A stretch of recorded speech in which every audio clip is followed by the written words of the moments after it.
नमस्कार. लक्ष्मीच्या पावलांनीमध्ये आपल्याला एक जबरदस्त ट्विस्ट पाहायला मिळणार आहे.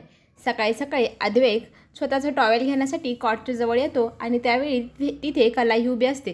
त्याचा तोल जातो आणि तो खाली तिच्यावरतीच पडतो. तीही पडते आणि तोही पडतो आणि त्याच क्षणाला तिथे सरोज अद्वैतला बोलवायला येत असते नाश्त्यासाठी. पण ती पाहते तर काय, हे दोघंजणं असे पडलेले. तेव्हा ती म्हणते, ही मुलगी फार चालाक आहे, माझ्या मुलाला जबरदस्ती खेचून घेतलं आहे तिने. ती बघते की त्याची कॉलरही तिने पकडली आहे, याच्यावर जबरदस्ती ही करत असेल असंही तिला वाटतं. आणि मग ती त्या कलाला जाब विचारू लागते, माझ्या मुलाला तू तुझ्या इतक्या जवळ का ओढलं होतंस? तू खूप चालाक आहे, माझ्या मुलापासून लांब राहायचं 4 पावलं.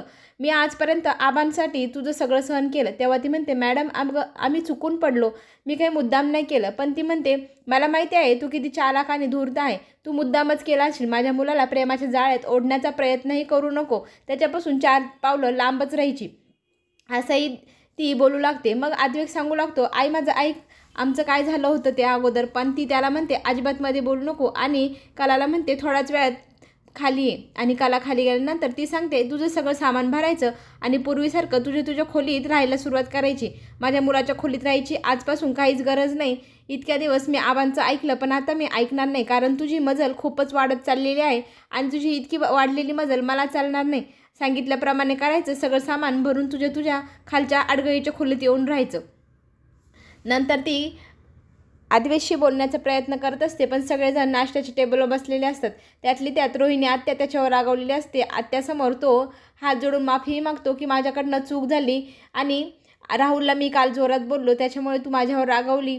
आबाही तुझ्यावरती रागवले, मी ह्या सगळ्याची माफी मागतो. पण ती ऐकत नाही, रागाने निघून जाते. आणि ती रागाने गेल्यामुळे अद्वैतलाही वाटतं आणि तोही त्याच्या बेडरूममध्ये न जेवण करताच निघून येतो. तेव्हा त्याला समजूत घालण्यासाठी कलाही येते आणि कला त्याला म्हणते, मला तुझ्याशी बोलायचं आहे. तू आबांशी न बोलताच वरती निघून आला, आबांना फार वाईट वाटलं, तू खाल्लं नाही म्हणूनही वाटलं. तेव्हा तो म्हणतो, दरवेळेला तू मला शिकवायची काही गरज नाही, तूच मला शिकवणार आणि मग मी शिकणार. तुला मी वेडा मूर्ख वाटतोस का? तू ना आजपासून माझ्या कुठल्याही कामात लक्ष घालायचं नाही, माझ्या फॅमिलीच्या कुठल्याही गोष्टीत तू मध्ये बोलायचं नाही. तू कुठल्या अधिकाराने मला सल्ला देते? तू आहेस तरी कोण? मी तुला माझं काहीही मानत नाही. अगदी तू माझ्यासाठी ह्या खोलीसाठी एक अडगळ आहे, जी जबरदस्ती माझ्या घरात आणि माझ्या रूममध्ये घुसलेली आहे. जबरदस्ती माझ्या घरात माझ्या रूममध्ये घुसूनही माझ्यावर राज्य मिळवण्याचा प्रयत्न तू करत आहे आणि ते साफ मला दिसत आहे. तुझा हा वाढत चालणारा जो काही अधिकार आहे तो मला नको आहे. तू ना माझ्या आयुष्यात मला नको होती, तरी माझ्या जबरदस्ती आयुष्यात पडली आणि आता तर मला वेगवेगळे सल्ले देऊन तुझ्या तालावर नाचवण्याचाही प्रयत्न करत आहे. हे सगळं ऐकल्यानंतर कलाच्या डोळ्यातनं टिप पाणी गळायला लागतं आणि ती मग ठरवते, आता मी काही इथे राहू शकणार नाही आणि तू आणि तुझं नशीब, पुढे तुम्हाला जो गोंधळ घालायचा तो घाला. आता मी तुझ्या कुठल्याही प्रकरणात बोलणार आहे नाही, सल्लाही देणार नाही आणि तुझ्यासोबत इथे राहणार आहे नाही. अजिबात काळजी करू नको, असं म्हणून ती त्याला बोलते. तेव्हा तो म्हणतो, हो जा, तशीही तू माझ्या डोक्याला इतका ताप देतेस, मलाही नकोच आहे. असं म्हणत असताना कला रागाने निघून जाते आणि इकडे अद्वैतही तिला खूप बोलत असतो, खरंच तू माझ्या आयुष्यातून कायमची निघून जा, म्हणजे माझ्या आयुष्यातली सगळी अडगळच निघून जाईल आणि तुझ्यामुळे होणारा मनस्तापही माझ्या आयुष्यातला निघून जाईल. असं एवढं सगळं बोलत असतो. मग संध्याकाळ होते. तो खूपच वाईट बोलला हे त्याच्या लक्षात येतो. तो तिच्याशी बोलण्याचा प्रयत्न करू लागतो, तिच्याजवळ जाण्याचा प्रयत्न करतो आणि माफीही मागण्यासाठी तो तिच्याशी बोलण्याचा प्रयत्न करतो. मात्र ती त्याच्याशी एक शब्दही बोलत नाही. तिने ठरवलेलं आहे आता त्याच्यासोबत काहीही बोलायचं नाही म्हणजे नाही. ती तिची बॅग काढते, बॅगमध्ये सगळं काही सामान भरायला लागते. तो म्हणतो, हे सगळं तुझं काय चाललं आहे, तू नक्की काय करणार आहे? तेव्हा ती त्याला एक शब्दही बोलत नाही. तिचं सगळ्या वस्तू घेते, डायरी वगैरे सगळं काही भरते. तेव्हा तो तिला म्हणतो, माझ्याशी भांडतरी काहीतरी बोल, मला माफ कर, मी तुझ्यावरती जर जास्तच रूडली बोललो आणि खूप जोरात ओरडलोही, याच्यासाठी तरी माफ कर, पण प्लीज माझ्याशी न बोलता जाऊ नको, काहीतरी बोल. तेव्हा ती काहीही बोलत नाही, तिचं सामान घेऊन जात असते.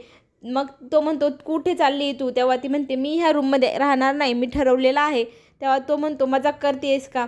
ती म्हणते, नाही. मग तो म्हणतो, का चालली आहेस? माझ्यावरती रागावून चालली ना, प्लीज नको जाऊ ना, माझी चूक झाली, मी मान्य करतो. आता खाली जाशील आणि आबांना सांगशील मी तुला रूम बाहेर काढले. तेव्हा ती म्हणते, मी असं काहीही सांगणार नाही, काळजी करू नको. आणि मग ती तिचं सामान घेऊन निघून जाते. इकडे राहुल त्याच्या आईला गोड बातमी देतोय की आत्ता त्या दोघांमध्ये भांडणं झाली आहे आणि ती खाली तिच्या आडगळीच्या खोलीतही राहायला आलेली आहे. आणि ती रोहिणी खूपच खुश होते, चला एक काम तर चांगलं झालं.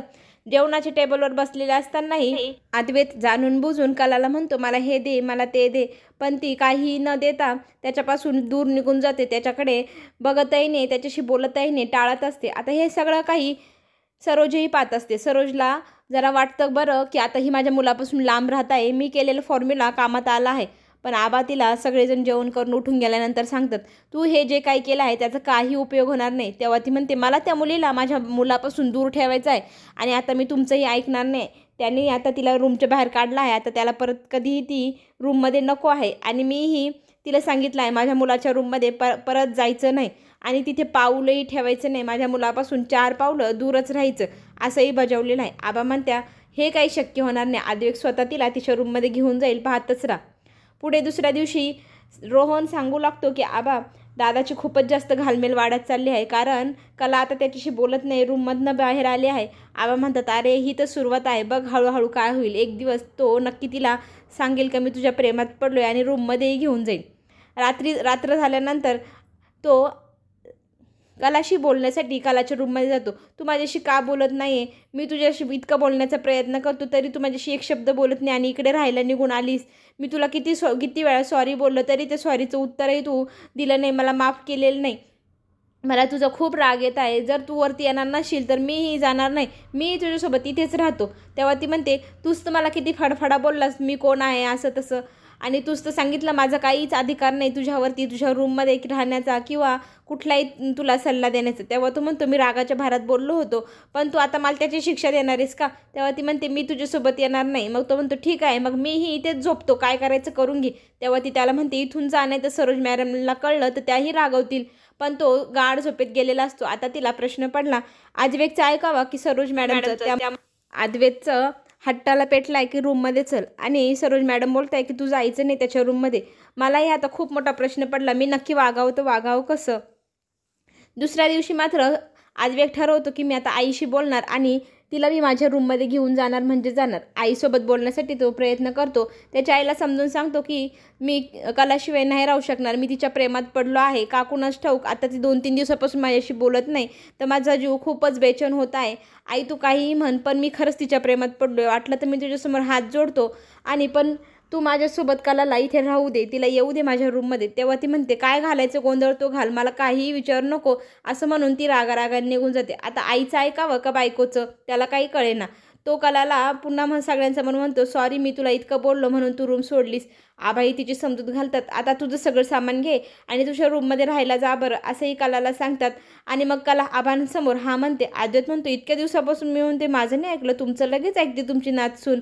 आणि तिला मग तो सोबत शॉपिंगला घेऊन जातो, तिला सॉरी म्हणण्यासाठी की मी चूक केली होती आणि त्या चुकीचं प्रायश्चित्त म्हणून तुला शॉपिंग करायला घेऊन जातो असं म्हणत तो तिला गाडीत बसवतो.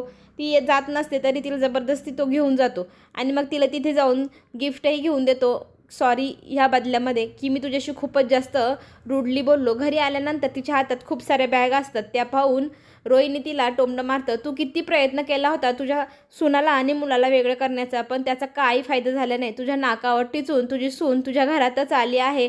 आता बघ तिला अद्वैतने एवढे सारे गिफ्टही घेऊन दिले. तिला फार राग येत असतो, पण अद्वैत तिची समजूत काढतो. मला खरंच खूपच आवडायला लागले आहे कला, आमच्या दोघांच्या नात्याचा तूही स्वीकार कर, असंही तो तिला रिक्वेस्ट करतो आणि रूममध्ये निघून जातो. इकडे मात्र सरोज नाराज असते. आता अद्वैतला प्रश्न पडला कुठल्या भाषेत आणि कसं समजून सांगू आईला की मला खरंच कला आवडते, ती का समजून घेत नाही आमच्या नात्याला. पुढे जे काही झालं त्यामुळे सरोज तर तोंडावरच पडलीच आणि अद्वैताने कला एकत्र आलेले हे सगळ्यांनी पाहिलेलं आहे. ते आता पुढे जे काही होईल ते पाहणं खूपच रंजक ठरणार. त्याच्यासाठी चॅनलला नक्की सबस्क्राईब करा. पुन्हा भेटू. धन्यवाद.